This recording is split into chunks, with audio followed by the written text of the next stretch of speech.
కథ సేకరణ. స్పానిష్ మూలం కార్లా సువారెజ్, ఇంగ్లీష్ అనువాదం మేరీ జి బర్గ్. అతను పేరున్న గాయకుడు. ఆవిడ సరదాకు పచ్చబొట్లు పొడుస్తుంది. అతని భార్య వ్యాపారం చేస్తుంది. ఆమెకు ఒక ప్రేమికుడున్నాడు. వాళ్ళు అనుకోకుండా కలుసుకున్నారు. ఆమె చిల్లర లేక అంగడి మనిషితో చికాకు పడుతున్నది. అతను గమనించి చిల్లర అందించాడు. ఆమె నవ్వింది. బియర్ తాగుదాం రమ్మన్నది. ఇద్దరూ కలిసి కాసేపు నడిచారు. నేను పాటలు అంతగా వినను, అయినా నీవు తెలుసు, నువ్వు ప్రపంచంలో అందరికీ తెలుసు. అవును మరి. అతను అందగాడు, హాయిగా నవ్వుతాడు, కళ్ళతో ఆకర్షిస్తాడు, అందుకే అందరికీ తెలుసు. ఆమె ఎవ్వరికీ తెలియదు. డబ్బులున్న మనిషి. రకరకాల వస్తువులు సేకరిస్తుంది. దొంగిలించిన వస్తువులు, గొప్పవాళ్ళు వాడినవి, రకరకాల వస్తువులు సేకరిస్తుంది. అప్పుడప్పుడు సరదాగా పచ్చబొట్లు పొడుస్తుంది. అది తన ఇష్ట ప్రకారమే. నా ప్రేమికుడు అప్పుడప్పుడు వస్తాడు, కలిసి వైన్ తాగుతాం, పుస్తకాలు తెస్తాడు. అతను రచయిత. తెలిసిన వ్యక్తి అయి ఉండొచ్చునని ఆమె అతని పేరు చెప్పలేదు. ప్రేమికుల గురించి ఎవరికి చెప్పకూడదు. నీలాగే అతనికి పెళ్ళయింది. పేరున్న మనుషుల బతుకుల్లో రహస్యాలు ఉండవు. అతని భార్య గురించి అందరికీ తెలుసు. మామూలు మనుషులే మేలు అనుకున్నాడు అతను. బజార్లో తిరుగుతుంటే ఎవరూ పట్టించుకోరు. అతనికి ఆ భార్యకు పొసగడం లేదు. ఆమె ఎప్పుడూ ప్రపంచం మీద తిరుగుతూ ఉంటుంది. డబ్ డబ్ అని నా గుండె కొట్టుకుంటున్నది. పాపం, గాయకులు సరదాగా ఉంటారు అనుకున్నాను. అతను సరదా మనిషి. తను పాడుతున్న ప్రోగ్రాంకు రమ్మన్నాడు. ఆమెకు ఆ గోల నచ్చదు. ఒక సంగతి చెప్పు, పగలా రాత్రా ఏదంటే ఇష్టం? నేను పాడతాను, రాత్రులే ఇష్టం. చలికాలమా ఎండాకాలమా, ఏది ఇష్టం? సంవత్సరం అంతా సమ్మరే. చలికాలం బాగుంటుంది. పత్రిక వాళ్ళలాగా ఏమిటి ప్రశ్నలు? మరొక్కటి మాత్రం అడుగుతాను, పిల్లి కుక్కల్లో ఏది ఇష్టం? ఆమె నవ్వింది, పెదవి కొరుక్కుంది. వాళ్ళు అప్పుడప్పుడు కలుస్తున్నారు. పట్టణానికి దూరంగా బీచ్లో. అతను వైన్ గ్లాసులు తెచ్చేవాడు. సీసా మూతల మీద తేదీలు రాసేవాడు. కలిసి తాగేవారు.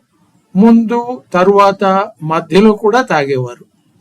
ఆమె చెవిలో అతను గుసగుసలు చెబుతాడు.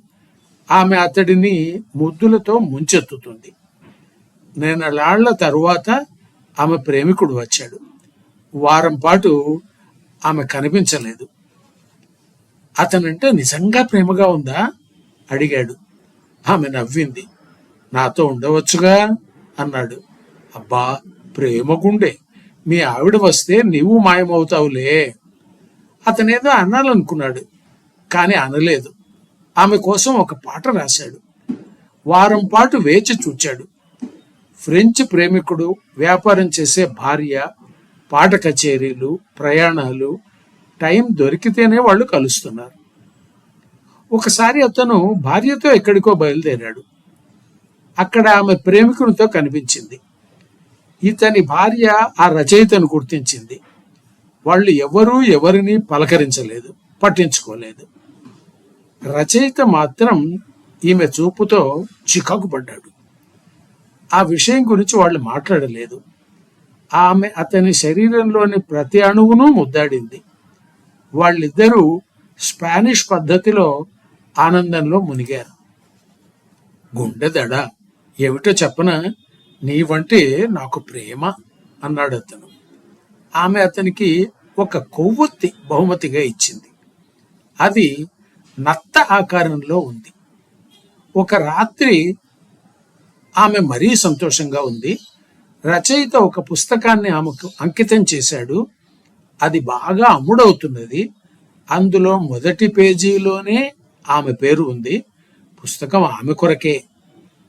నిన్ను సంతోషపెట్టాలని ఇక నేనొక ఆల్బం నీకు అంకితం ఇస్తాను. కానీ నీ గురించి మా ఆవిడ అడుగుతుంది. ప్రేమికుల గురించి ఎవరికీ చెప్పకూడదు కదా మరి. ఆమె అందంగా నవ్వింది. పుస్తకాన్ని, తరువాత గాయకుడిని ముద్దు పెట్టుకున్నది. రచయిత ఈమె గురించి ఎన్నో చేస్తాడు, కానీ ఈసారి అతను వచ్చినప్పుడు కొంచెం పరధ్యానంగా ఉంది. అదేం లేదు, ఏదో ఆలోచిస్తున్నాను అంతే అన్నది ఆమె. అతను పచ్చబొట్టు, రంగులు తెచ్చాడు. ఆమె వాటి కోసం అడిగింది. మరి ఆమె ప్రత్యేక సందర్భాలలో మాత్రమే పచ్చబొడుస్తుంది. అది ఆమెకు ఎంతో నచ్చిన పని. అతను గనక అడిగితే అతనికి పొడుస్తుంది. ఆమె ఒంటి మీద మాత్రం ఒక్క పచ్చబొట్టు కూడా లేదు. ఆమె చాలా బాగా పొడుస్తుంది. మరి వారం తరువాత గాయకుని భార్య వచ్చింది. అతను రావడం కుదరలేదు. ఈసారి భార్య నెలకు పైగా ఇంటి పట్టునే ఉండిపోయింది. అతను మరి ఫోన్ చేయడానికి కూడా లేదు.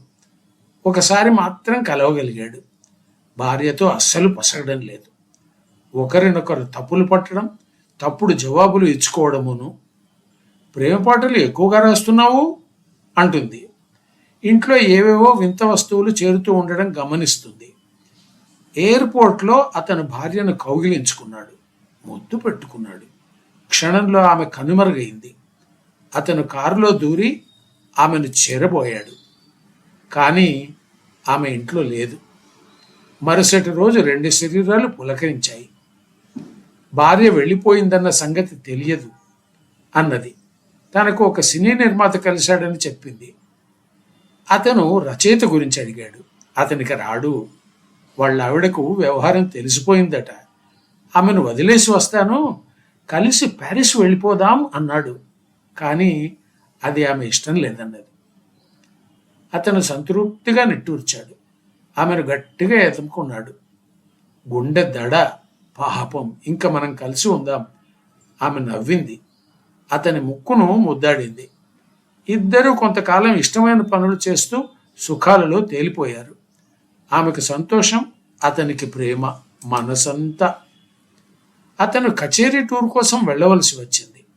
అక్కడ భార్య కలిసింది. మరొక పెద్ద టూర్ను ఏర్పాటు చేస్తున్నట్టు చెప్పింది.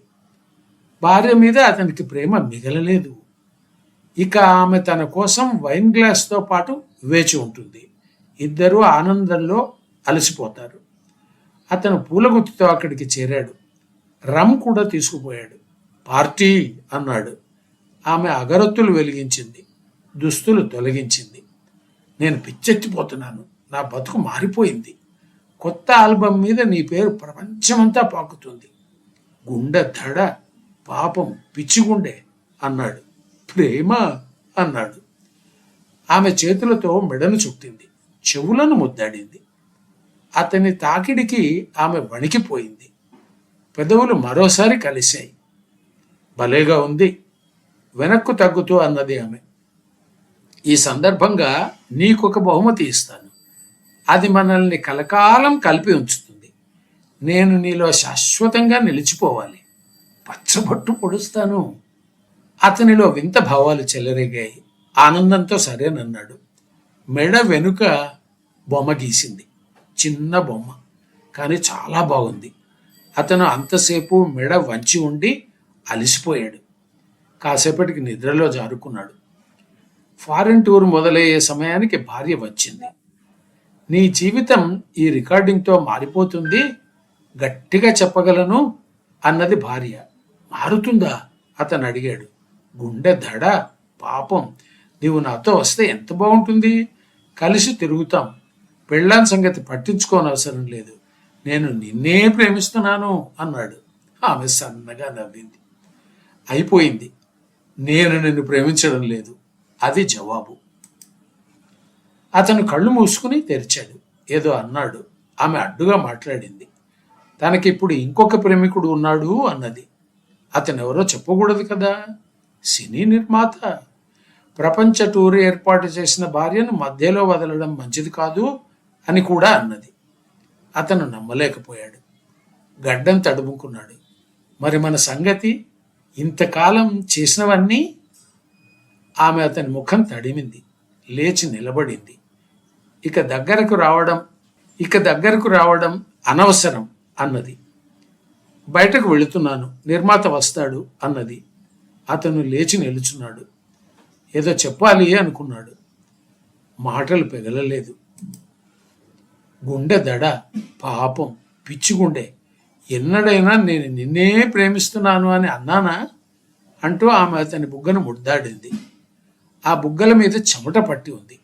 ఆమె వెనక్కు కదిలింది. ఒకటి తెలుసా, నేను జనాలను పోగేసుకుంటాను. వస్తువులు సేకరించినట్టే నాకు అదొక ఆనందం. అది నాకు చక్కని కాలక్షేపం. నీవు ప్రపంచం తిరుగుతావు కదా, నా గుర్తులు నీకు తప్పక ఎదురవుతాయి. చాలామంది మెడల మీద ఆ చిన్న పచ్చబొట్టు డిజైన్ ఉంటుంది. అందరూ గొప్ప పేరున్న మనుషులే. అతను పేరున్న గాయకుడు. ప్రపంచమంతటా కచేరీలు విజయవంతంగా జరిగాయి. ఆమె మనుషులను సేకరించి మెడల మీద పచ్చబొట్లు పొడుస్తుంది. గాయకుడు భార్యకు విడాకులు ఇచ్చాడు. ఆమెకు మాత్రం ఇప్పుడు మరొక ప్రేమికుడు ఉన్నాడు. Cuba on the edge, short stories from the island అనే 2007లో ప్రచురింపబడిన సంకలనం నుంచి